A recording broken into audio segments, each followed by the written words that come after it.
Hello friends, I hope आप सब लोग अच्छे होंगे। तो आज हम कंपनी लॉ में पढ़ेंगे लिफ्टिंग और कॉर्पोरेट बिल। हिंदी में से कहते हैं आवरण या पर्दा उठाने का सिद्धांत। उसमें हम जानेंगे मीनिंग और वो सर्कमस्टांसेस जिन वजह से पर्दा उठाने की जरूरत पड़ती है। उसके बाद हम जानेंगे दो तरीके होते हैं, अंडर जुडिशियल डिसीजन रहता है और अंडर एक्सप्रेस स्टैट्यूटरी प्रोविजन रहता है। हिंदी में से कहते हैं न्यायिक निर्णय और सेकंड वन को कहते हैं वैधानिक प्रावधान। लास्ट में हम देखेंगे कंक्लूजन। शुरू करते हैं। Meaning, the company has separate existence from its member. इसका मतलब ये है कि सेपरेट एक अपनी एग्जिस्टेंस होती है कंपनी की उसके मेंबर से।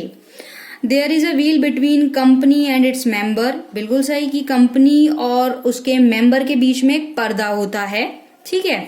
तो वही पर्दा उठाने की यहाँ पे हम बात करेंगे। जनरली द कोर्ट और tribunal will not look after this skin. मतलब जनरली क्या होता है कि हम नहीं पता लगा पाते अगर कंपनी में कुछ हुआ है तो हमें वो पर्दा हटाना पड़ेगा। पर्दा हटा के देखना पड़ेगा कि रियली जो कंट्रोल है कंपनी का वो किसके हाथ में है। From the concept of separate existence, the member of director of the company cannot to be given illegal, unlawful or abuse। क्या होता है कि कई बारी धोखाधड़ी, फ्रॉड वगैरह अनलॉफुल एक्टिविटी रहती हैं। तो क्योंकि हम ये जानते हैं कि कंपनी तो एक लीगल पर्सन है, लीगल पर्सन तो है बट नेचुरल पर्सन नहीं है। उसका अपना खुद का माइंड तो है नहीं कि क्या करे ना करे। तो चेक करने के लिए कि रियली में जो कल्प्रिट है वो कौन है जो ये मतलब अगर कंपनी में कोई फ्रॉड होता है तो वो कौन कर रहा है, तो लीगल एक्शन लिया जा सके उस व्यक्ति के अगेंस्ट, ठीक है। तो इसीलिए जरूरत पड़ती है जो कंपनी का जो कवर रहता है, वेल रहती है, कवर रहता है, आवरण रहता है, तो हमें पीछे देखना होता है कि डायरेक्टर होते हैं, ठीक है, और आपका चेयरमैन वगैरह रहते हैं, मेंबर्स रहते हैं। तो देखना पड़ता है कि रियल मेंबर कौन है ताकि उन्हें पनिशमेंट मिल सके। अब बात करते हैं कि भाई पर्दा हटाने की जरूरत किस किस परिस्थिति में पड़ती है, कौन सी ऐसी सिचुएशंस हैं। तो हम इस सिचुएशन को देखेंगे। तो पहला नंबर 1 है under judicial decision. Judicial decision के अगर अंदर हम देखें तो उसमें कई पार्ट बनते हैं। To prevent evasion of government revenue, जैसे सरकारी कर और टैक्स वगैरह चोरी करते हैं कुछ लोग, जैसे टैक्स की चोरी करते हैं, क्या कि टैक्स उन्हें देना नहीं पड़े, तो इसीलिए वो देखते हैं। तो इसमें इस पॉइंट पे हमारे 2 केस निकल के आते हैं सामने। एक तो आता है सर दिनसा मानिक जी का AIR 1927 मुंबई का केस है ये। इन्होंने क्या किया, टैक्स से बचने के लिए 4 प्राइवेट नई कंपनियां खोल दी और ये शो कर दिया कि मैं तो भाई खुद इनसे ऋण ले रहा हूँ, खुद इनसे कर्जा वगैरह ले रहा हूँ, डेबिट वगैरह मतलब जो अपना लेता हूँ मैं इनसे खुद लोन वगैरह लेता हूँ, ताकि क्या हो कि वो टैक्स में उसको टैक्स ना देना पड़े। तो इसे बोलते हैं कि कर की चोरी करना। दूसरा शांतनु राय वर्सेस यूनियन ऑफ इंडिया 1988 का केस है। इसमें क्या हुआ कि कंपनी ने क्या किया कि जो उनके जो ड्यूटी लगती है, जो अपना शुल्क वगैरह लगता है इनका, एक्सेस ड्यूटी वगैरह, वो पे ना करनी पड़े इनको। तो इन लोगों ने वहां पे क्या किया कि भाई तुम्हें वो पे नहीं करनी पड़ेगी एक्साइज ड्यूटी वगैरह। तो इन्होंने क्या किया, जो यहाँ इसमें डायरेक्टर थे, इन्होंने क्या किया, इन्होंने कहा भाई देखो वो तो कंपनी की लायबिलिटी, हमारी तो है नहीं, तो भाई हम तो हमारी नहीं है, आप कंपनी से वसूल करो।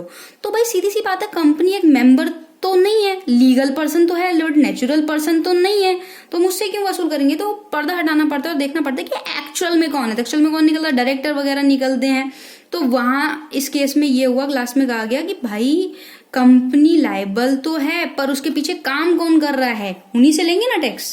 तो इस केस में ये हुआ। सेकंड बात करते हैं टू प्रिवेंट फ्रॉड और इनप्रॉपर कंडक्ट, जैसे कि मतलब कपट वगैरह हो गया, ठीक है, फ्रॉड वगैरह धोखाधड़ी दान से करते हैं, ठीक है। इसमें क्या रहता है, फ्रॉड रहता है, अनफेयर बिहेवियर रहता है, किसके लिए, पब्लिक के लिए रहता है, पब्लिक को धोखाधड़ी देते हैं। उसमें क्या होता है, एक्यूज को पनिश करना होता है, भाई देखना होता है कि एक्यूज जो है उसको पनिश करोगे, क्योंकि क्या है, जैसे अब हम केस के थ्रू समझेंगे। जॉन वर्सेस लिपमैन का केस हुआ। लिपमैन नाम का एक व्यक्ति था, 1962 का एक केस है। लिपमैन नाम का व्यक्ति था, उसने प्रॉपर्टी क्या करी, अपनी प्रॉपर्टी के लिए बोल दिया कि मैं प्रॉपर्टी सेल करूंगा, ठीक है, एग्रीमेंट टू सेल करूंगा, मतलब एग्रीमेंट टू सेल कर दिया किसको, जॉन को। फिर लिपमैन ने क्या किया कि कंपनी बना दी, कंपनी कैसे बना दी, लिपमैन और एक लॉयर, उसने अपनी क्या करी, प्राइवेट कंपनी बना दी जिसमें ये 2 पर्सन थे। कंपनी बनाने के बाद क्या हुआ कि भाई कोर्ट ने देखा भाई इसने तो कंपनी बना ली, कोर्ट ने इस बात पे कि देखा कि भाई वेल हटा के देखा कि मेन पर्सन कौन है, तो मेन देखा कि कंपनी को उसने फिर डिसॉल्व किया और रिफ्यूज किया कि आप ऐसे कंपनी को हस्तांतरण नहीं कर सकते अपनी प्रॉपर्टी। आपने एग्रीमेंट टू सेल यहाँ जॉन को किया, बट आपने क्या किया, आपको उसको देनी नहीं थी, रिफ्यूज कर दिया और आपने प्राइवेट कंपनी खोल ली खुद के साथ, और खुद को और लॉयर को लेके एक प्राइवेट कंपनी बना दी। तो आप ऐसे नहीं कर सकते और कंपनी को समापन करवा दिया। उसके बाद तीसरे पॉइंट पर देखते हैं टू डिटरमाइन एनिमी, हिंदी में से कहते हैं शत्रु चरित्र का निर्धारण।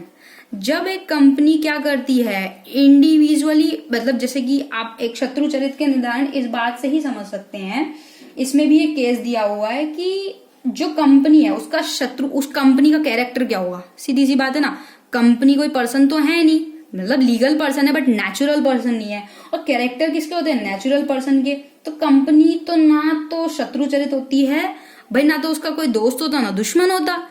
तो वो फिर हटा के देखा, तो इसमें एक केस दे रखा है, केस के थ्रू इसको समझ लेते हैं। केस था Daimler company limited versus continental tyre company का केस था, टायर और रबर कंपनी का, 1960 का केस था ये। ठीक है, इसमें क्या हुआ कि जो इंग्लैंड है, इंग्लैंड में क्या हुआ कि इंग्लैंड के शेयर थे, ठीक है, इंग्लैंड के यहाँ पे शेयर थे, और जो कंपनी है, कंपनी कहाँ पे खोली गई, इंग्लैंड में ही खोली गई, इंग्लैंड में कंपनी खोली गई। जर्मनी के डायरेक्टर और ये सब वगैरह थे, ठीक है, मेंबर्स वगैरह, फॉर्म कर ली कंपनी, कोई दिक्कत नहीं है। अब क्या हुआ, इंग्लैंड ने बोला ऋण पत्र वगैरह जारी किया किस पे, जर्मनी पे। तो जर्मनी कहता है जब फर्स्ट वर्ल्ड वॉर चल रहा था तो उस बात पे उसमें क्या कि भाई ये तो हमारे दुश्मन है, हम क्यों दें, दुश्मन कंपनी है। तो सीधी सी बात है कि कंपनी दुश्मन नहीं होती, उसके जो मेंबर होते हैं वो दुश्मन हो सकते हैं, वो एनिमी हो सकते हैं। तो उस बात पे जो कोर्ट ने डिसीजन दिया वो ये दिया कि चाहे कंपनी कहीं की भी हो और कहीं पे भी रजिस्टर्ड हो या कहीं के भी शेयर हो, एक दुश्मन देश में रह रहा है जहां पे दुश्मन में नियंत्रण कार्य कर रहे हैं, तो यहाँ पे वो ऋण पत्र देने के लिए लायबल रहता है। उसके बाद हम बात करते हैं टू अवॉइड वेलफेयर लेजिस्लेशन, कल्याणकारी वेलफेयर के लिए 4th पॉइंट है यहाँ पे, ठीक है। तो कंपनी क्या करेगी, मिसयूज कर रही है किस चीज का, अपने कवर का, मतलब दिखा दिया कि भाई हम तो वेलफेयर के लिए कंपनी बनाई है, बट एक्चुअल में क्या है, नहीं बनाई। तो इसमें workman of associated rubber industry limited का एक केस रहता है हमारा, workman of society rubber industry limited 1986 का ये केस है। इसमें ये देखा गया कि ये कंपनी जो पर्पस है ना इस कंपनी को क्रिएट करने का, जो नई कंपनी बनाई वो सिर्फ इसलिए बनाई ताकि रिड्यूस हो सके लाइबिलिटी, जो दायित्व है उनमें खत्म हो सके, किस चीज का, जो वर्कमैन को पेमेंट देना है, बोनस वगैरह देना है, वो खत्म हो सके। नई कंपनी बना ली, क्यों, क्योंकि वर्कमैन को बोनस वगैरह नहीं देना पड़ेगा। तो इस तरीके से किसके लिए कह रहे हो आप, कल्याणकारी है बट वेलफेयर के लिए तो नहीं है। तो ये आवरण हटाना पड़ेगा, देखना पड़ेगा कि कौन है इसके पीछे, ताकि जो भी होगा उसको पनिश किया जाए। 5th पॉइंट पे हम देखते हैं to determine contempt of court, यानी कि मानहानि किसकी, मानहानि कर रहे हैं यहाँ पे कोर्ट की। वो कैसे, अब इसमें एक केस रहता है वेयर द कंपनी, केस से पहले इसको डिटेल में पढ़ लेते हैं। Where the company cover is being misused to avoid deformation of the court और द कंपनी ट्रिब्यूनल्स। भाई यहाँ पे डेफॉर्मेशन हो रहा है, अवॉइड करा जा रहा है कोर्ट की बात को भी। तो इसमें केस है ज्योति लिमिटेड कन्वैल जोत बसीन 1987 का ये केस है।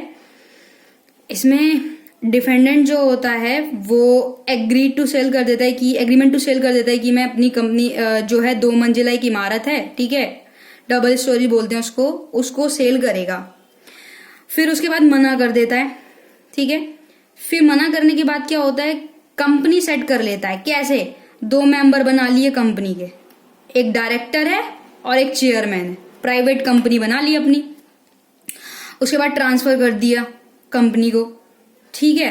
कोर्ट ने रिफ्यूज कर दिया कि भाई इस तरीके से नहीं कर सकते आप, ये कोर्ट ने मना कर दिया। लेकिन कोर्ट के मना करने के बाद भी उसने क्या किया, फिर भी ट्रांसफर किया। तो यहाँ पे कोर्ट क्या करेगा, डायरेक्टर और चेयरमैन को पनिश करेगा।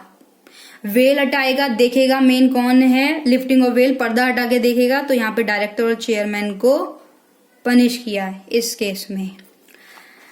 उसके बाद 6 point number, to determine technical competency of the company. Technical competency मतलब होता है तकनीकी सक्षमता। मतलब आप यहाँ पे देख सकते हैं कि जो टेक्निकल इशू रहते हैं वो है। इसमें क्या रहता है कि जैसे कि कोई एनिमी कैरेक्टर वगैरह रहता है, भाई हमने पहले ही पढ़ा कि एनिमी कैरेक्टर कंपनी का तो नहीं हो सकता, enemy character person to person का हो सकता है। तो इसमें क्या हुआ कि कंपनी ने कवर कैसे किया गया, कंपनी का कवर रिमूव किया गया, देखा गया।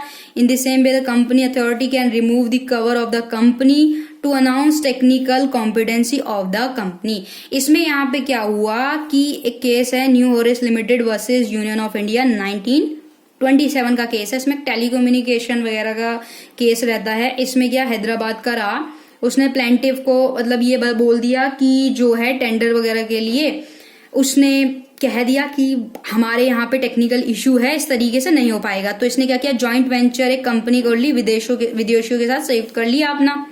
उसके बाद क्या हुआ कि आर्ग्यूमेंट हुए कि भले ही जो टेक्निकल कॉम्पिटेंसी है, हम मानते कि भैया आपके पास तकनीकी असक्षमता यहाँ पे है, तो यहाँ पे आप इसकी ये मतलब नहीं कि विदेशों की तरीके से वो करोगे। तो यहाँ पे क्या हुआ कि इसने विदेशों से संयुक्त किया, तो वेल जो है वो पर्दा जो है उसको हटाया गया और देखा गया कि इसके पीछे कौन है, डायरेक्टर है, ये है। तो इस केस में ये चीज रही। सेकंड बात करते हैं हम। अभी तक हमने देखा कि अब हम जो सेकंड टॉपिक पे बात करते हैं अंडर एक्सप्रेस स्टैट्यूटरी प्रोविजन। अभी तक हमने देखा जुडिशियल डिसीजन के हिसाब से, अब हम देखेंगे स्टैट्यूटरी प्रोविजन। उसमें क्या, पहला on misdescription of name of the company, यानी कि कंपनी के नाम पे गलत विवरण करना। Accepting deposit with intent to defraud and not repaying the deposit. मतलब क्या, कपट से, फ्रॉड से पैसा तो ले लिया, डिपॉजिट तो करवा लिया, लेकिन उसको रिपेइंग नहीं करते यहाँ पे। ये भी हम डिटेल में पढ़ेंगे। Third one is in case of miss representation. इसको हिंदी में कहते हैं मिथ्या प्रस्तुति करना, गलत रिप्रेजेंट करना चीजों को, ठीक है। Fourth point, in the case of investigation of ownership of a company. यहाँ पे क्या है कि स्वामित्व की जांच कर रहे हैं कि भाई ओनर कौन है कंपनी का। उसके बाद हम नेक्स्ट पार्ट पे देखते हैं 5th नंबर पे, होल्डिंग एंड सब्सिडरी कंपनी। ये हमने कल ही रीड करी थी। 6th, फेलियर और return application. 7th, failure to keep the application money in separate bank. 8th, for investigation of affair of a company in case of fraud और mismanagement. तो पहला हम बात करते हैं misdescription of name of the company. जब भी हम कोई कंपनी बनाते हैं तो उसका कंपनी का नाम भी रहता है, ठीक है। तो वहां पे क्या कि नाम को मिस डिस्क्रिप्शन किया। इफ द डायरेक्टर और ऑफिसर ऑफ द कंपनी और any other person who does any contract और work and has signed the title and address of the company instead of signature, he shall be personally responsible for the work of contract। इसमें क्या है कि भाई आपने सब चीज पढ़ ली, ठीक है, आपको दिखा कि हाँ कंपनी का नाम यहाँ तो गलत है, बट फिर भी क्या किया आपने फिर भी साइन कर दिया, तो ये मान लिया जाएगा कि आपने क्या किया, आप पर्सनली लायबल हो गए, पर्सनली रिस्पॉन्सिबल हो गए आप इस चीज के लिए। एग्जाम्पल क्या कि अगर एक ऑफिसर है, ठीक है, वो कंपनी के बिल पर साइन कर दे रहा है, ठीक, ये मेंशन भी नहीं कर रहा कि जो वो मतलब साइन कर रहा है for the company can behalf of the company के behalf on the behalf of company के बिहाफ पे उसने साइन कर दिया, ठीक है। He shall be liable to pay the amount of this bill in person unless it has already been paid by the company. भाई सीधी सी बात है, कंपनी के बिहाफ पे अगर आप साइन कर रहे हो तो कंपनी लायबल नहीं है, आप पर्सनली लायबल हो। आप कंपनी के बिहाफ पे आप साइन नहीं कर सकते, मिस डिस्क्रिप्शन नहीं कर सकते आप। अगर आपको साइन करना है तो आप पेपर रीड करोगे, देखोगे, भाई आप मान लो आपकी भी कंपनी और सिमिलरली किसी और का भी नाम है, तो ऐसे आप साइन नहीं कर सकते। अगर आप करते हो तो आप पर्सनली लायबल हो। सेकेंड इसका देखते हैं, एक्सेप्टिंग डिपॉजिट विद इंटेंट और defrauded and not repaying the deposit. इसमें क्या कि आपने क्या किया, कपटपूर्ण यानी कि फ्रॉड से क्या किया, डिपॉजिट करवा लिया, लेकिन आप रिपेइंग नहीं कर रहे हो। भाई आप रिपेइंग नहीं कर रहे हो तो उस केस में क्या होगा, आपको रिपेइंग करनी जरूरी है। आप ऐसे नहीं है कि रिपेइंग नहीं करोगे, और जो उसका ब्याज वगैरह रहेगा, भुगतान वगैरह रहेगा, वो आपको करना पड़ेगा। लेकिन आप क्या है कि या तो जो एक मतलब अब एक टाइम पीरियड है, आप उस पे उसका भुगतान कर दो। बट अगर आप नहीं कर रहे हो, आपका इंटेंशन क्या है, फ्रॉड करने का इंटेंशन यहाँ पे दिख रहा है, तो आपको उस केस में क्या होगा, फाइन होगा। फाइन क्या, मिनिमम 1 करोड़ फाइन है, मैक्सिमम 10 करोड़ है, ठीक है। और आपको ईच मेंबर जो होगा कंपनी का 7 ईयर की इम्प्रिजमेंट मिलेगी, सजा मिलेगी आपको, और फाइन। और मिनिमम क्या 25 लाख तक रहेगा और मैक्सिमम 2 करोड़ तक, और बोथ भी हो सकता है। आप इस तरीके से नहीं कर सकते, फ्रॉडली आपने पैसा ले लिया और आप फिर उसको रिपेइंग नहीं कर रहे हो, तो वो चीज आप नहीं कर सकते। जो टाइम पीरियड है उस पर आप रिपेइंग करना होगा, और आप इंडिविजुअली लायबल रहोगे उस चीज के लिए। कंपनी लायबल नहीं होती, और कंपनी कभी भी जेल नहीं जाती। कंपनी से कंपनसेशन लिया जा सकता है, लेकिन इस कंडीशन में आपने खुद से किया है तो आप खुद ही कंपनसेशन दोगे। कंपनी सिर्फ कंपनसेशन देती है, कंपनी कभी भी जेल नहीं जाती, बिकॉज कंपनी क्या है, नेचुरल पर्सन नहीं है, कंपनी लीगल पर्सन है। और अगर कंपनी के बीच में कोई डिस्प्यूट, कंपनी के बीच में कोई वाद होता है, कंपनी की वजह से कोई नुकसान हो रहा है, तो वो जो पर्दा है कंपनी और मेंबर के बीच में, तो वो देखा जाएगा, तो मेंबर को पनिश किया जाएगा, कंपनी को नहीं किया जा सकता। अब उसके बाद तीसरे पॉइंट की बात करते हैं। In the case of miss representation in prospectus. Prospectus में क्या किया आपने, झूठी बात लिख दी।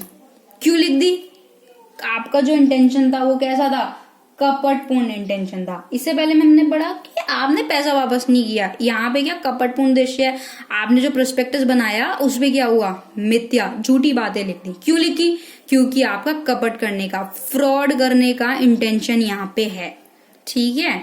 यहाँ पे जब आपका फ्रॉड करने का इंटेंशन है तो साफ पता चल रहा है कि आपने जो प्रोस्पेक्टस जारी किया वो किस लिए जारी किया, क्योंकि आप कपट करना चाहते थे, आप फ्रॉड करना चाहते थे। तो ऐसे समय में क्या होगा, जो डायरेक्टर वगैरह होते हैं, निर्देशक वगैरह होते हैं, ठीक है, उन्होंने क्या करा, एक प्रोस्पेक्टस जारी कर दिया। अब जारी तो कर दिया, तो जो कंपनी के प्रमोटर्स वगैरह रहते हैं, ठीक है, प्रमोटर्स हो गए भाई कंपनी के, और आपके और भी अदर मेंबर होते हैं, ठीक है, प्रमोट करते हैं कंपनी को, उन्हें प्रमोटर्स कहते हैं। आगे क्लासेस में हम प्रमोटर के बारे में भी पढ़ेंगे। तो जो प्रमोटर वगैरह हो गए, ये हो गए, इन लोगों ने क्या किया कि इन्होंने जारी तो कर दिया और अपनी कंसेंट भी दे दी, हाँ भाई ठीक है, जबकि सब कुछ झूठा लिखा हुआ है, फिर भी इन्होंने जारी कर दिया। उस स्टेज पे कंपनी लायबल नहीं, उस स्टेज पे मेंबर लायबल होंगे। तो वो आवरण हटाया जाएगा कि भाई कौन लायबल है, तो ये लोग पनिश होंगे, डायरेक्टर हो गए, प्रमोटर हो गए, ये लोग पनिश होंगे कि भाई आप ऐसा नहीं कर सकते। 4th पॉइंट पे आता है, इन case of investigation of ownership of a company. अब अगर जरूरत पड़े, इन्वेस्टिगेशन करना पड़े, किस चीज के लिए, कि भाई ओनर कौन है कंपनी का। तो यहाँ पे क्या है, कंपनी के स्वामित्व की जांच, जिसको हिंदी में बोलते हैं स्वामित्व की, मैंने लिखा भी है आज, कंपनी के स्वामित्व की जांच करना, इसका वास्तविक व्यक्तियों को निर्धारण करने के लिए होता है। वास्तविक व्यक्ति को निर्धारण किया, भाई वास्तविक पर्सन जो हम हैं, जैसे कि आप और हम हो गए नेचुरल पर्सन है, ठीक है, लीगल भी है, नेचुरल पर्सन भी है। तो नेचुरल पर्सन पे, तो इस पे 2 पॉइंट्स यहाँ पे बनते हैं। A company which has led to और has been interested in the financial situation. तो ये क्या है कि वास्तविक कौन है, रियल में कौन है, और दृश्यमान स्वामी मतलब दिख रहा कौन है। तो ये चीजें देखनी पड़ती हैं कि किसके इंटरेस्ट की बात हो रही है भाई, ठीक है ना। मेनली क्या है, कंपनी रन करता है कोई भी तो किसके लिए करता है, प्रॉफिट के लिए करता है, हमने पहले वाली क्लास में पढ़ा था। यहाँ पे कंपनी रन होगी तो भाई देखा जाएगा कि भाई दिख कौन सा स्वामी रहा है, ओनरशिप है किसकी। मतलब एक होता है कि आपको दिख रहा है कि हाँ भाई इसे प्रॉफिट है, एक होता है जिसको एक्चुअल में प्रॉफिट हो रहा होता है, तो ये दृश्यमान स्वामी इसको बोलते हैं, ठीक है। और उसके बाद क्या, सेकंड पॉइंट पे आ जाओ, who is consistent with the rules of policies of the company. Company की पॉलिसीज वगैरह क्या रहती हैं, ठीक है, नीतियां वगैरह क्या रहती हैं। तो उस उद्देश्य के लिए निरीक्षक वगैरह जो होते हैं, इन्वेस्टिगेशन आपके ऑफिसर वगैरह जो रहते हैं, उनके बारे में कि इन्वेस्टिगेशन ऑफिसर वगैरह कौन है, क्या है, कंपनी का निरीक्षक वगैरह। तो वहां पे क्या होता है, ये आवरण हटाना पड़ता है, देखना पड़ता है कि कौन है। 5th पॉइंट पे आते हैं, होल्डिंग एंड सब्सिडरी कंपनी। कल जैसे कि हमने रीड भी किया था कि होल्डिंग कंपनी अलग होती हैं और सब्सिडरी कंपनी अलग होती हैं, फिर भी इसको रिकॉल कर लेते हैं। होल्डिंग कंपनियां देखो वो होती हैं जिनके अंडर में जिनके जो शेयर हैं, ठीक है, वो मतलब जो छोटी छोटी कंपनियां होती है ना, सब्सिडरी कंपनियां, उनके शेयर को भी होल्ड करने का 51% तक का रेशो रहता है, किसका, होल्डिंग कंपनी का। ठीक है, होल्डिंग कंपनी का जब रहता है, होल्डिंग कंपनी को हिंदी में कहते हैं सूत्रधारी कंपनी, ठीक है ना, और आपका सूत्रधारी कंपनी इन्हें कहते हैं, और सब्सिडरी को कहते हैं सहायक कंपनी। ठीक है, सब्सिडरी सहायक कंपनियां होती हैं। तो यहाँ पे देखा जाता है तो इसमें क्या बनता है, एक तो एनुअल मीटिंग रहती है भाई, तो आपको एनुअल मतलब ईयरली या जैसे भी होता है आपको दिखाना पड़ता है, एनुअल मीटिंग रहेगी। ठीक है, किस किस की, होल्डिंग और सब्सिडरी कंपनी में मेन होल्ड किसका है ये देखना है हमें, क्योंकि भाई हम अब यही तो देख रहे हैं कि ना आवरण वो पर्दा हटाना पड़ेगा, लिफ्टिंग ऑफ कॉर्पोरेट व्हील, तो उसमें देखेंगे कि मेन कंट्रोल किसका है। ठीक है जी, और उसके बाद आ जाओ आप failure to return application money, राशि वापस ना लौटाने में चूक करना। 30 डेज का टाइम पीरियड रहता है और एक्सटेंड हो जाता है ये टाइम पीरियड किसके द्वारा, सेबी द्वारा, SEBE सेबी द्वारा हो जाता है। सेबी से आप परमिशन ले सकते हैं, एक्सटेंड कर सकते हैं। इसमें क्या रहेगा, ट्रिब्यूनल और कोर्ट क्या करेंगे, रिमूव करेंगे, कंपनी के कवर को देखेंगे कि आइडेंटिफाई करेंगे कि गिल्टी ऑफिसर कौन है, और इस ऑफिसर में एस्केप करेंगे कि रिस्पॉन्सिबिलिटी किसकी है, क्योंकि सेपरेट एग्जिस्टेंस तो आपकी कंपनी की है ये। तो इसमें क्या है कि व्यक्तिगत दायित्व जो है ना आपका पर्सनल, आप लाइबल से नहीं बच सकते। 7th पॉइंट पे आते हैं, failure to keep application money in a separate bank. यहाँ पे अगर बात करें सेपरेट बैंक की, तो इसका मतलब ये रहता है कि जैसे कि कंपनी है, ठीक है ना, वो क्या कर रही है कि आबटन वगैरह में उसको देना है फाइन वगैरह, और वो नहीं दे पा रही, बैंक को मतलब सेपरेट रहता है तो वो नहीं दे पा रही, फेल हो रही है, तो वहां पे क्या रहेगा, 1 ईयर की इम्प्रिजमेंट रहेगी और 5,000 फाइन है मिनिमम और बोथ, ये अब बढ़ भी गया है, मिनिमम और बोथ। 8th पे आते हैं, for investigation of affair of a company in case of fraud और मिसमैनेजमेंट। कंपनी क्या कर रही है, कपटपूर्ण कर रही है, कुप्रबंध की दशा में कर रही है, तो भाई सीधी सी बात है, मिस रिप्रेजेंट कर रहे हो या मिसमैनेजमेंट कर रहे हो चीजों का, तो उसके लिए पनिशमेंट होगा। कंक्लूजन में हम ये देखते हैं कि भाई ये जरूरी क्यों है, लिफ्टिंग ऑफ कॉर्पोरेट व्हील या आवरण का सिद्धांत अगर हिंदी में मैं कहूं तो वो जरूरी इसलिए है क्योंकि वास्तविक दोषी और व्यक्ति की पहचान हो सके। वो कब होगी, आवरण हटा के। देखो कंपनी जो है ना वो लीगल पर्सन है, और जो मेंबर्स रहते हैं, डायरेक्टर रहते हैं, वो आपका क्या कहते हैं, नेचुरल पर्सन है, ठीक है, प्लस आपका लीगल पर्सन भी है, और कंपनी जो है